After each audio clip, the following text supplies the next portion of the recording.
Today we're going to be talking about compassion. There is a Tibetan saying that says that it's actually the painful experiences that shine the light on the nature of happiness, that they do this by bringing joyful experiences into sharp relief.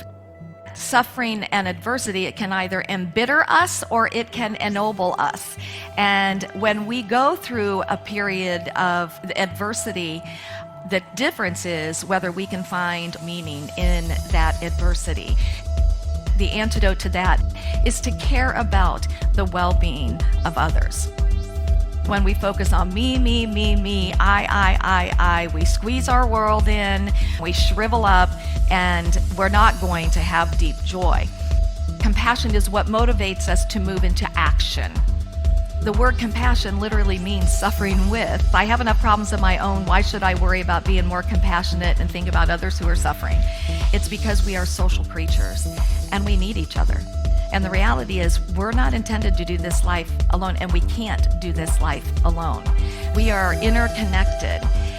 We are going to have a happier life when we remember that and when we live from that.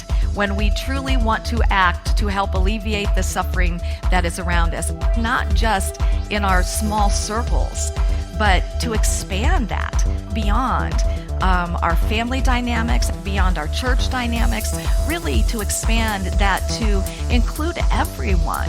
Obviously, we're not going to be the answer to everything, but we can be the answer to something, and we can be the answer to someone. We can be the answer in the moment, but we can't be if we stay small, if we stay contracted within ourselves. We've got to get past this consciousness that keeps us small, and I want to call us up higher to really be in service to what we are together. The incredible thing is that when we think of alleviating other people's suffering, that our own suffering is reduced.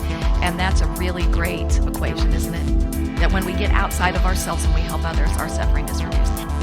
So don't wait. Don't wait for something to happen before you live the life that you really want to live.